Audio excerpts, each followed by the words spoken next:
Sometimes one small thing can change everything, and that's exactly what happened to me, Kelly, just 3 weeks before my engagement party. I'm 30 and was thrilled about marrying Michael, my boyfriend of 5 years. We had been planning this party for months, and everything was going perfectly. But then, out of nowhere, my mom called. "Kelly, cancel the engagement party," she demanded over the phone. I almost dropped my phone in shock. "What? Mom, are you serious?" I asked, hoping it was a joke. "No joke. Lauren just got promoted, and we're celebrating on your engagement day," she replied.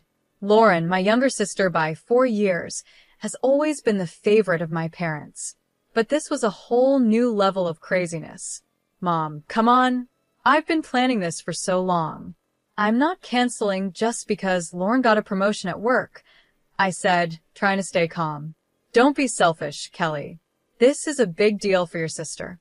Same guests, different party, just reschedule," she insisted.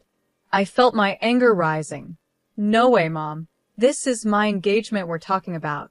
I'm not canceling. End of story," I said firmly. She started yelling, her voice so high it hurt my ears. I didn't even bother to listen. I just hung up the phone. As I sat there, staring at my phone, memories from my childhood came rushing back. It was always like this: Lauren first, me second. I remembered my 18th birthday, which my parents had totally forgotten until Grandma called to wish me a happy birthday. They quickly threw together a sad celebration with a grocery store cake and a gift card. It was pathetic, especially compared to the big 5-day party they had thrown for Lauren's 15th, just a few months earlier. That's when Michael walked in. He took one look at my face and knew something was wrong. "Kelly, what's going on?" he asked, sitting down beside me. I told Michael everything: the call from my mom, her demands, and all the memories that came flooding back. He listened, and I could see him getting more upset with every word. "That's ridiculous," he said when I finished. "We're not canceling anything." I nodded, feeling so grateful for his support. "I know, but why can't they ever put me first, just once?" I asked, feeling the frustration build. "Because they're clueless," Michael said firmly. "But I put you first, always." I looked up at him and managed a small smile. "I know. That's why I'm marrying you, silly." We spent the rest of the night going over our plans, making sure everything was perfect. As I drifted off to sleep, I tried to push thoughts of my family out of my mind. This was my time, my moment, and I wasn't going to let them ruin it. The next morning, I woke up determined to forget about my mom's crazy call and focus on the party. I had a million things to do: send invites, sort out decorations, you name it. Then my phone buzzed. It was my cousin Julie. "Hey Kelly, everything okay with you and Michael? Heard you guys split up," she texted. I stared at my phone, totally confused. Where did she get that idea? I quickly typed back, "What? No way, we're fine." "Who told you that?" Julie's reply came quickly. "Weird. Aunt Olivia said your mom told her the engagement was off." My stomach dropped like a stone. I called Julie right away. "What's going on?" I asked as soon as she picked up. "I don't know, Kelly. Aunt Olivia called last night and said your mom told her you and Michael had this huge fight and called everything off. She said we should all go to Lauren's promotion party instead." It felt like I'd been punched in the gut. "Julie, that's all lies. We're still engaged and the party's still on. Mom wanted me to cancel for Lauren's thing, but I said no way." There was a pause. "Oh no, Kelly, I'm so sorry. I had no idea." I spent the next hour on the phone with Julie, trying to figure out what happened. Turns out, my mom had gone behind my back and called every single relative on the guest list, spinning a wild story about Michael and me breaking up and redirecting them all to Lauren's promotion party. I took a deep breath, trying to calm down. "I'm going to fix this mess. Can you help spread the word that the engagement is still on?" I asked. "Of course," Julie replied without hesitation. "I'll start calling people right now." After hanging up, I just sat on my couch, trying to wrap my head around it all. My own mother had tried to sabotage my engagement party. It was almost too crazy to believe. Michael found me there an hour later when he got home from work. One look at my face, and he knew something was wrong. I told Michael everything about Mom's calls, the lies, and how she redirected everyone to Lauren's party. With each word, I could see the anger growing in his eyes. "That's it," he said when I finished. "We're cutting them off, all of them. Your parents, Lauren, the whole bunch." I knew he was right, but the idea of cutting off my family scared me. Even though they treated me poorly, they were still my family. "Let's focus on fixing this first," I said. "We need to let everyone know the engagement is still on." Michael nodded, determined. "Okay, where do we start?"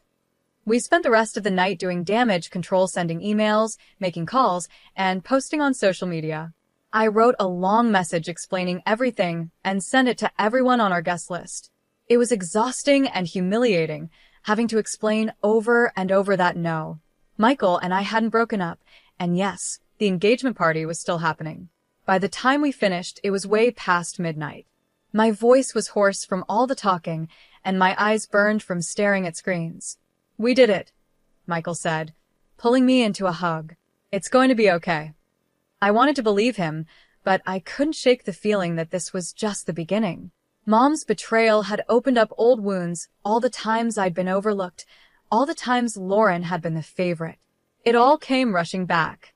The next day, I decided to visit Aunt Nicole. She's my dad's sister and has always been pretty nice to me. I figured I'd invite her to the engagement party in person and clear up any confusion. When I got to her place, I heard voices coming from the living room. I was about to call out a greeting when I overheard something that made me stop in my tracks. "I can't believe Kelly would do such a thing," Aunt Nicole was saying. "Canceling her own engagement party just to spite her sister. So childish." My heart sank. It was another lie, spread by my own family, to cover up the first one. I was about to burst in and set the record straight when I heard another voice chime in. "I know, right? Poor Lauren must be devastated. After all that hard work to get promoted, and now Kelly is trying to steal her thunder." I recognized that voice. It was my cousin Maria. I always thought we were close, but there she was, gossiping about me behind my back. I couldn't take it anymore. I stepped into the room and asked, "Is that really what you think of me?" Both women jumped like they'd seen a ghost. Aunt Nicole was the first to recover, quickly putting on a fake smile. "Kelly, sweetie, we didn't hear you come in." "Obviously," I replied, my voice cold.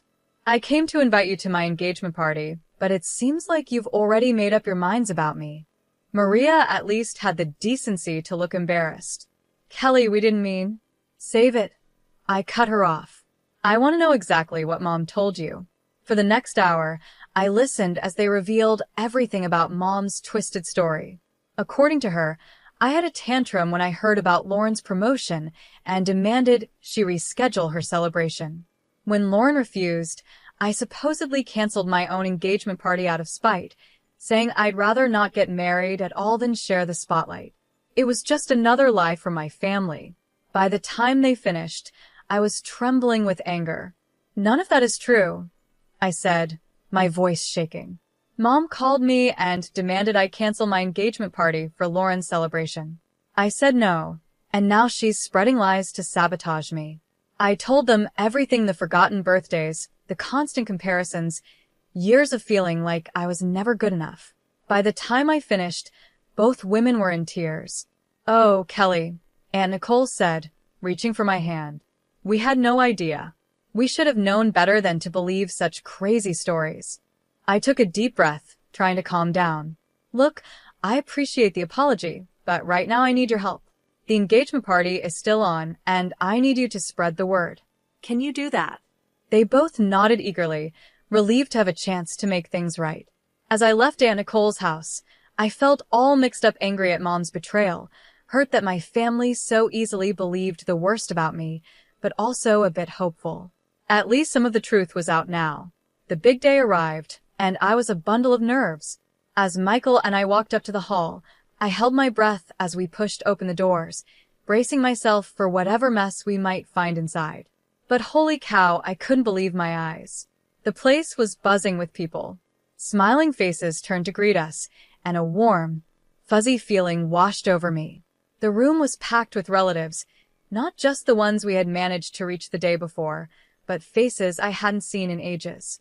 "I can't believe you all came," I said, my voice choked up. Uncle Paul, my dad's brother, came up and gave Michael a hearty slap on the back. Of course we came. Did you really think we'd miss this? I've got to say, those rumors about your canceled engagement spread like wildfire, but it looks like they backfired big time, someone said. I laughed, feeling lighter than I had in weeks. I guess they did. As Michael and I made our way through the crowd, soaking up all the congratulations and well wishes, I couldn't help but notice that Mom, Dad, and Lauren were nowhere to be seen. No texts, no emails, not even a reluctant congratulations. But surprisingly, their absence felt more like a relief than a disappointment. Instead, I found myself drawn to Michael's parents, who were beaming at us with genuine pride and love. His mom hugged me tight and whispered, "We're so proud of you, Kelly. You're already part of our family." The party was in full swing when suddenly there was a commotion near the dance floor. I couldn't believe my eyes. There was my 83-year-old grandma in the middle, showing off what she called an incendiary dance from her youth. "Come on, you young ones," she called out, her eyes twinkling mischievously. "Let me show you how we used to dance back in my day." The crowd went wild as Grandma twirled and swayed, moving surprisingly well for her age. Soon, others joined in, and the dance floor turned into an amazing multi-generational dance-off. As I mingled with the guests, I couldn't help but overhear bits of gossip about all the family drama leading up to today. Can you believe what Kelly's mother tried to do? I heard Cousin Maria say to another relative, she tried to cancel her own daughter's engagement party for her other daughter's work thing. It's nuts. I know, the other voice replied. Poor Kelly has always gotten the short end of the stick in that family. I'm glad she's finally standing up for herself. Instead of feeling embarrassed or upset by these conversations, I felt validated. For once, my relatives were seeing the truth about my family dynamics, and they were on my side. As the night went on, I found myself feeling truly happy and celebrated maybe for the first time ever. The absence of my immediate family, which I had been so worried about, instead felt like a huge weight had been lifted off my shoulders. The day after our amazing engagement party, Michael and I were relaxing on the couch, reliving the awesome moments from the night before when my phone rang. My stomach flipped when I saw it was Mom calling. Against my better judgment, I answered the call. Hello. You ungrateful, nasty girl. Mom's voice screeched through the phone. How dare you? I held the phone away from my ear, her angry rant loud even from a distance. Michael looked at me, concerned, but I shook my head, signaling that I'd handle it. Mom, what? Don't you mom me, she cut me off. You've humiliated your sister. Only 5 people showed up to her party for, and they were just those nosy old aunts who'd go to anything. I took a deep breath, trying to stay calm. I'm sorry you're disappointed, but... Disappointed? Lauren is crushed. She cried all night. This was supposed to be her moment, and you ruined it with your selfishness. I felt my patience slipping. Mom, I've been planning my engagement party for months. Lauren's promotion party was a last-minute thing, and she knew it clashed with my engagement. That's no excuse. Family comes first, Kelly, but clearly you don't understand that. Before I could respond, she hung up on me. Immediately after the call, my phone buzzed with a text from Lauren. Hope you're happy. You've ruined everything. I'll make you pay for this humiliation. I showed the message to Michael, who frowned. She can't be serious. The next 3 weeks were quiet, and I started to think maybe the storm had passed. But then, one afternoon, there was an unexpected knock at our door. I opened it to find Michael's parents standing there, looking worried. Mr. and Mrs. Adam. What a surprise. Is everything okay? I asked. They exchanged a glance before Mrs. Adams spoke. Kelly, dear, can we come in? We need to talk to you about something. My heart sank as I led them to the living room. Once we were all seated, Mr. Adam cleared his throat. Kelly, we've heard some troubling rumors. There's been talk that you've been cheating on Michael. I felt like I'd been slapped. What? That's ridiculous. I would never. We know, dear, Mrs. Adam interrupted gently. We've known you for years. We don't believe it for a second. Relief washed over me, quickly followed by anger as I realized where these rumors likely came from. It's my sister, I said, my voice shaking a bit. She threatened to get back at me for ruining her promotion party. She must be spreading these lies. Mr. Adam nodded grimly. We figured as much. We wanted to come to you directly rather than let these rumors spread. As they left, they promised to help squash any rumors they heard. I felt all mixed up inside. I was touched by the Adams' support and trust in me, but I was also furious at Lauren. How could she sink so low? A few days after the drama with Michael's parents, I got a call from Grandma. Her voice, usually so cheery, sounded worried. Kelly, sweetie, she started, I've heard about all this mess with your parents and Lauren. Don't you think it's time to bury the hatchet? I sighed, feeling the weight of her expectations. Grandma, it's not that easy. They've really hurt me. I know, honey, but they're family. Surely there's a way to patch things up. I could hear the plea in her voice, and it tugged at my heartstrings. Grandma had always been there for me, even when the rest of my family wasn't. I hated disappointing her. What do you think I should do? I asked, already dreading the answer. Why don't you try reaching out? Make a peace offering. Show them you're willing to mend fences. I closed my eyes, torn between my love for Grandma and my need to protect myself. After a long moment, I sighed. Okay, Grandma, I'll try for you. That evening, I stood on my parents' doorstep, heart pounding. As soon as I stepped inside, I knew this wasn't going to go well. Lauren was there, her face full of anger. So, she spat, you think you can just waltz in here and throw me a pity party? That's not what I started, but she cut me off. I don't need your handouts, Kelly. Do you think that makes up for what you did? I should have had my party on your day, then people would have actually shown up. I stared at her, shocked by the bitterness in her voice. Lauren, I'm trying to make things right. Make things right, she screeched. You ruined everything. As usual, it's all about you. I looked to my parents, hoping for some support, but they just stood there, nodding along with Lauren. She's right, Kelly, Mom said. You've always been so selfish. I felt something snap inside me. Without a word, I turned and walked out, ignoring their calls behind me. Later, I visited my grandma again. She greeted me with a hopeful smile. How did it go, dear? Instead of answering, I pulled out my phone. Grandma, I think you need to hear this. Her eyes widened in surprise, but she nodded. I hit play, and Lauren's furious voice filled the room. As the recording played, I watched Grandma's face change from hope to shock, then to deep disappointment.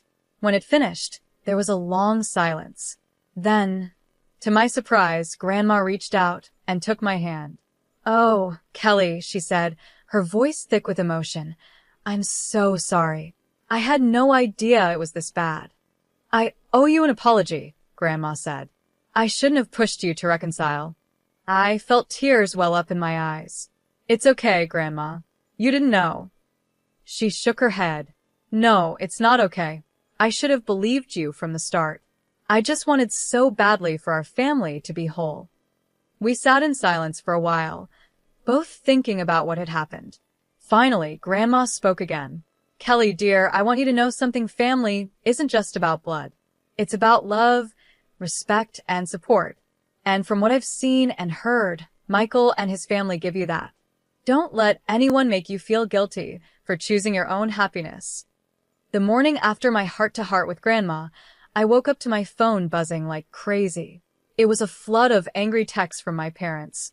My heart sank as I read them, realizing Grandma must have told them about the recording. How dare you record our private conversations? Mom's message screamed, you're nothing but a sneaky, ungrateful snitch. Dad's message was just as bad. I can't believe you'd stoop so low as to secretly record us and then play it for your grandmother. You've betrayed this family for the last time. I felt like I'd been punched in the gut. Even with proof of their behavior, they still managed to make me the bad guy. This was the last straw.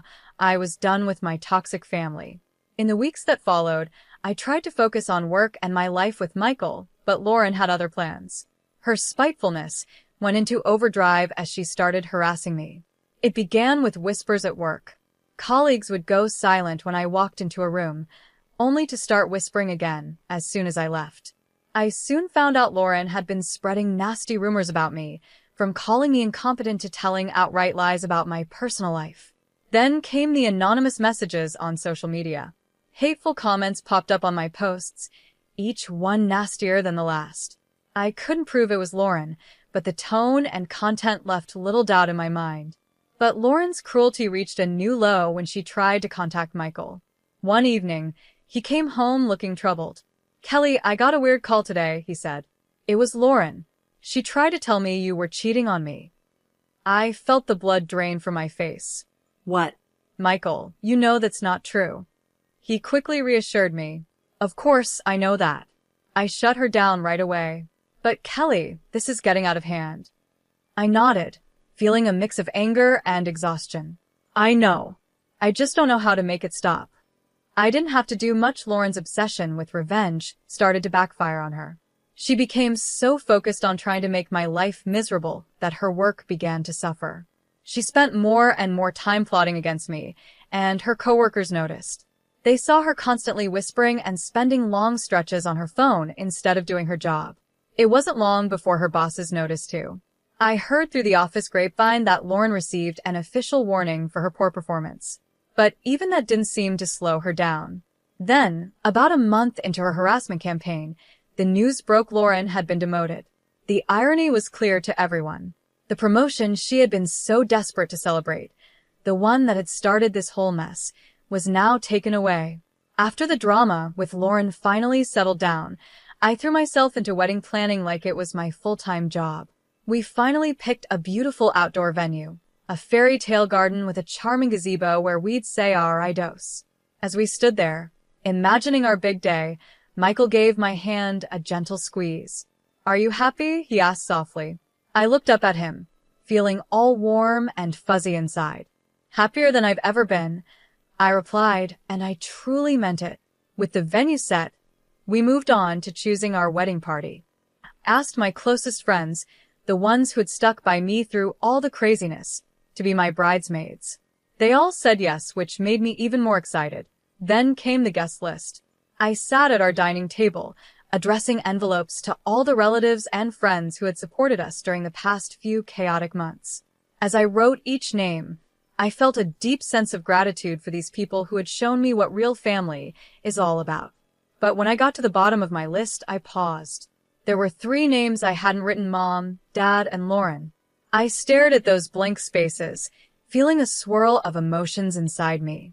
Michael found me there, staring at the paper. "Are you okay?" he asked, putting a comforting hand on my shoulder. I looked up at him, tears in my eyes. "I don't think I can invite them, Michael. Not after everything that's happened." He nodded, understanding. "It's your call, Kelly. Whatever you decide, I've got your back." I took a deep breath and put down the pen. "No," I said, my voice stronger than I expected. "They don't deserve to be there. This day is about celebrating love and support, and that's not something they've shown me." As I made that decision, I felt a sense of relief wash over me. This wedding was about starting a new chapter, surrounded by people who truly cared about us. And I knew that, with Michael by my side, I was making the right choice. As I said the words, it felt like a huge weight had been lifted off my shoulders. It was a bittersweet moment, realizing that cutting ties with my toxic family was the right decision for my future. There was sadness, of course, but it was mixed with an overwhelming sense of relief. The weeks flew by, and before I knew it, our wedding day had arrived. Standing in front of the mirror in my bridal suite, adjusting my veil, I was suddenly filled with a peace I hadn't felt in years. As I walked down the aisle toward Michael, I saw the faces of the people who had supported us. Michael's parents were beaming with pride, my grandma was dabbing at her eyes with a hanky, and our friends and relatives who had stood by us, despite all the family drama, were smiling warmly. These were my people, the ones who had shown me what real love and support looked like. When I reached Michael, he took my hands in his eyes shining with love. As we said our vows, I felt a deep sense of rightness settle over me. This was where I belonged. At the reception, surrounded by laughter and joy, I had a big realization. My engagement party all those months ago wasn't just about celebrating our upcoming marriage. It was the first day of my new life, a life where I wasn't an outsider anymore, but the creator of my own happiness. As Michael and I swayed to our first dance as husband and wife, I rested my head on his shoulder, feeling truly at peace. The journey had been tough, no doubt, but it had led me here to a place of strength, wisdom, and genuine happiness. "I love you," Michael whispered in my ear. "I love you too," I replied, my heart swelling with emotion. In that moment, I knew that whatever life threw our way, we'd face it together. And for the first time in my life, I was excited about the future, not scared of it. This was my fresh start, and I was ready to dive in headfirst with Michael by my side.